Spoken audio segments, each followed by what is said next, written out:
أعوذ بالله من الشيطان الرجيم بسم الله الرحمن الرحيم قال إنما يتقبل الله من المتقين حابیل نے کہا کہ اللہ تعالیٰ عملوں کو تقوی کی بنیاد پر قبول کرتے ہیں۔ گزشتہ درس میں اس جملے کے حوالے سے کچھ گفتگو ہوئی تھی۔ چنانچہ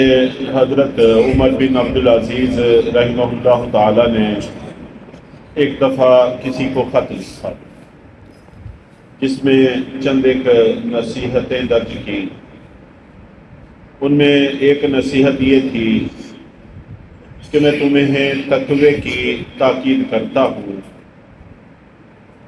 جس کے بغیر کوئی عمل قابل قبول نہیں ہوتا۔ تو گویا کہ وہ بھی یہی کہنا چاہتے ہیں کہ اعمال کی قبولیت کا مدار تقوی پر ہے،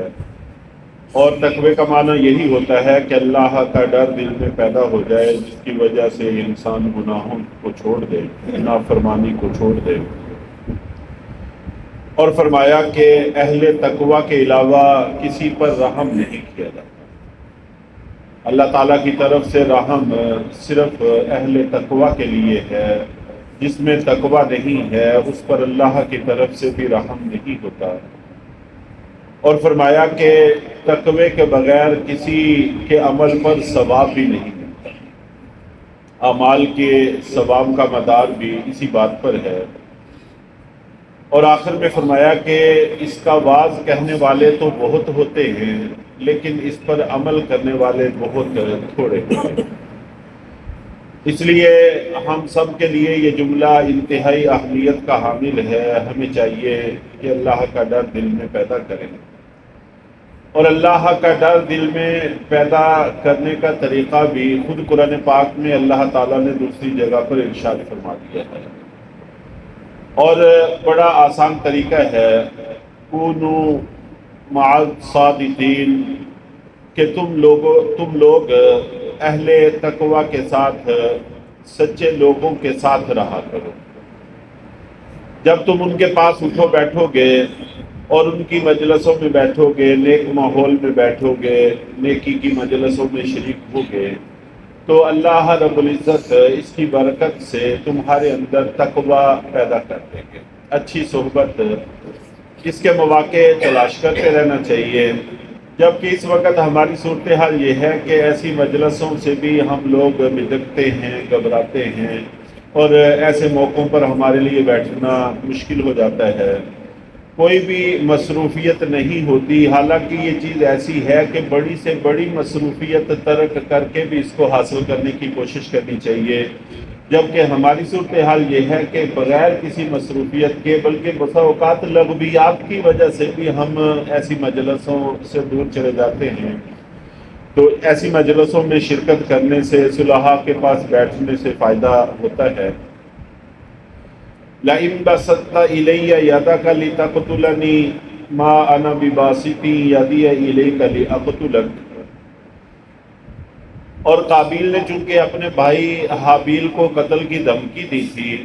جس پر ایک تو انہوں نے سمجھانے کی کوشش کی کہ یہ بھلا میرا اس میں کیا قصور ہے، تقوی کی بنیاد پر اللہ قربانیاں قبول کرتے ہیں،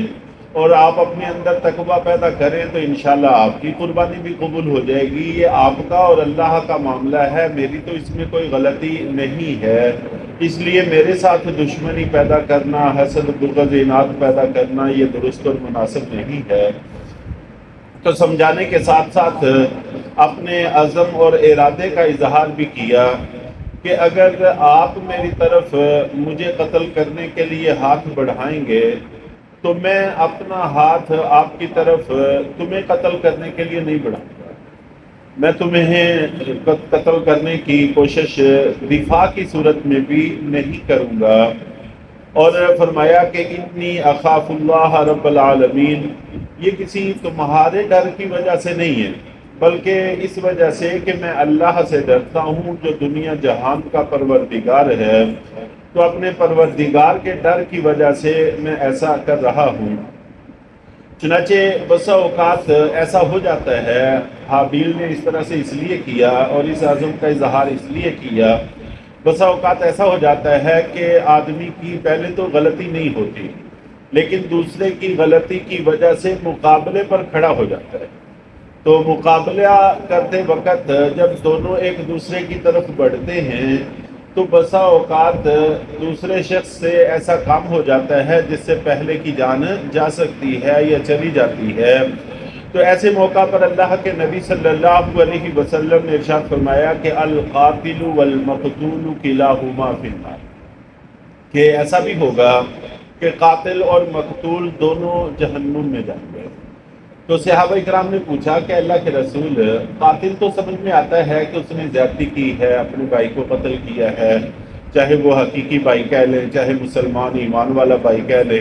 تو اس نے قتل کیا ہے، اس کا جہنم میں جانا تو سمجھ میں آتا ہے، لیکن مقتول جس پر زیادتی ہوئی ہے، اس کی جان چلی گئی ہے، دنیا میں بھی اس کا نقصان ہوا، اب آخرت میں بھی وہ جہنم میں جائے گا، اس کی کیا وجہ ہے؟ تو اس پر اللہ کے رسول صلی اللہ علیہ وسلم نے فرمایا کہ اصل میں دونوں ہی ایک دوسرے کے قتل پر حریص تھے، تو اتفاق سے ایک کا دو چل گیا جس کی وجہ سے وہ قاتل بن گیا، دوسرا مقتول بن گیا۔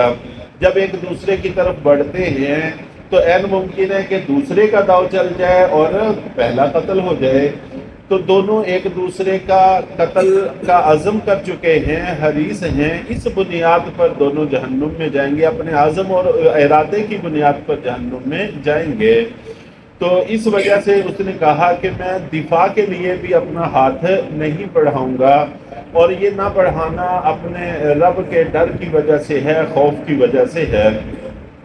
یہاں پر ایک سوال یہ ذہن میں رہ جاتا ہے کہ پھر آدمی اپنا دفاع بھی نہ کرے تو ظلم سے کیسے بچا جا سکتا ہے؟ تو اس کے بارے میں ایک بات تو یہ ہے کہ اصل میں حضرت آدم علیہ السلام کی شریعت میں حکم یہی تھا کہ دفاع میں بھی ہاتھ نہیں بڑھا سکتے، اللہ کی مرضی ہے، اللہ جس نبی پر جون سی چاہیں جیسی چاہیں شریعت اتاریں، تو اس وقت حکم یہی تھا۔ تو ہمیں اپنے دفاع کا اگرچہ حق حاصل ہے، لیکن عزیمت کا راستہ پھر بھی یہی ہوتا ہے کہ انسان اپنی جان دے دے لیکن اپنی طرف سے کسی طرح کی زیادتی میں نہ پڑے۔ چنانچہ یہ بہت اونچے مرتبے اور اونچے مقام کی بات ہے، جیسے سیدنا عثمان غنی رضی اللہ تعالی عنہ کے حوالہ سے ہماری تاریخ ہمارے سامنے ہے کہ باوجود اس کے کہ وہ امیر المومنین ہیں اور 44 لاکھ مربع میل تک ان کی حکومت کا دائرہ کار پھیلا ہوا ہے اور ان کے پاس افواج موجود ہیں، طاقت موجود ہے، لیکن اپنے افواج کو، اپنے متحدوں کو مقابلے کی اجازت فراہم نہیں کر رہے، نہ تو ان کو اجازت دے رہے ہیں، اس لیے کہ وہ پہلے شخص نہیں بننا چاہتے تھے کہ جو اس امت میں خون خرابے کا باعث اور سبب بنے۔ تو ان کے پاس بہت سارے موجود تھی صورتیں اپنے بچاؤ کی، دفاع کی، لیکن انہوں نے ان میں سے کسی صورت کا بھی انتخاب نہیں کیا، بلکہ قرآن پاک پڑھتے رہے اور اپنی ذکر عبادت میں لگے رہے، اور خلافت کو بھی نہیں چھوڑا، اس لیے کہ اللہ کے نبی صلی اللہ علیہ وسلم کا آپ سے یہ عہد تھا کہ ایک وقت آئے گا کہ کچھ لوگ آپ سے آپ کا جوڑا اتروانا چاہیں گے، اللہ آپ کو جوڑا پہنائیں گے، خلافت کا جوڑا، تو کچھ لوگ اتروانا چاہیں گے تو آپ نہ اتارنا۔ تو اللہ کے نبی صلی اللہ علیہ وسلم نے یہ بھی عہد لیا ہوا تھا، اس لیے خلافت کو بھی نہیں چھوڑا، اس کے اندر بھی بے شمار خرابیاں تھیں، اس لیے اللہ کے نبی صلی اللہ علیہ وسلم نے یہ نصیحت فرمائی، کسی وقت بھی کچھ شر پسند لوگ کھڑے ہو کر کسی نیک صالح عادل حکمران کو گرانے کی کوشش کریں تو یہ تو ایک سلسلہ چل نکلے گا اور ان کے حوصلے بڑھیں گے، اس لیے آپ خلافت کو بھی نہیں چھوڑ سکتے۔ ہاں اگر آپ عزیمت کا راستہ اختیار کریں اور کسی طرح کا کوئی ایسا معاملہ نہ کریں کہ آپ کی طرف سے ان کو مارا جائے تو یہ بھی آپ نہ کریں۔ تو انہوں نے عزیمت کا راستہ اختیار کیا اور دنیا سے سرخرو چلے گئے اور اللہ کے نبی صلی اللہ علیہ وسلم کے ساتھ آپ کے محبین میں شامل ہوئے۔ تو عزیمت کا راستہ اس امت میں بھی یہی ہے کہ آدمی اپنا نقصان گوارا کر لے لیکن اپنی طرف سے دست درازی نہ کرے، تو یہ بہترین راستہ ہے۔ لیکن بہرحال پھر بھی جتنا زیادتی ہوئی ہے اتنا بدلہ لینے میں کوئی حرج نہیں ہے، جائز ہے، شریعت نے اس کو ہمارے ہاں جائز رکھا ہے۔ انی ارید ان تبوء باسمی واسمک فتکون من اصحاب النار، اور ساتھ ہی حابیل نے یہ بھی کہا کہ میں یہ چاہتا ہوں کہ تم میرے گناہ اور اپنے گناہ کے ساتھ اللہ کے حضور پیش ہو جاؤ اور تم جہنم والوں میں شامل ہو جاؤ۔ بذالک جزاء الظالمین، اور ظالموں کا یہی بدلہ ہوا کرتا ہے۔ تو میرے گناہ اور اپنے گناہ دونوں کے ساتھ اللہ کے حضور پیش ہو، اللہ کے ہاں سزا پاؤ۔ اس کا مفہوم ایک تو یہ ہے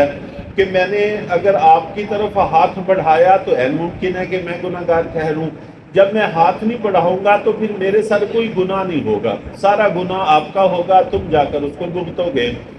اور ایک یہ بھی اللہ کے نبی صلی اللہ علیہ وسلم کا فرمان ہے، یہ مفہوم بھی اخذ کیا جا سکتا ہے کہ آپ نے فرمایا کہ تلوار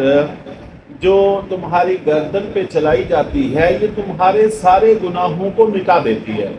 سوائے قرض کے۔ اگر تم نے کسی کا قرض دینا ہے تو وہ تو ذمہ سے ساقط نہیں ہوتا، اس کے علاوہ جو بھی کوئی گناہ تمہارے ذمہ میں ہے تلوار اس کو مٹا دیتی ہے۔ چنانچہ جب تمہیں ناجائز طور پر قتل کیا جاتا ہے تو خون زمین پر گرنے سے پہلے سارے گناہوں کی مغفرت ہو جاتی ہے۔ تو عین ممکن ہے کہ وہ یہ بات کہنا چاہتے ہوں، بذالک جزاء الظالمین، اور ظالموں کا یہی بدلہ ہوا کرتا ہے۔ تو اللہ تعالی ہم سب کو بھی حق بات پر قائم رہنے کی توفیق عطا فرمائے۔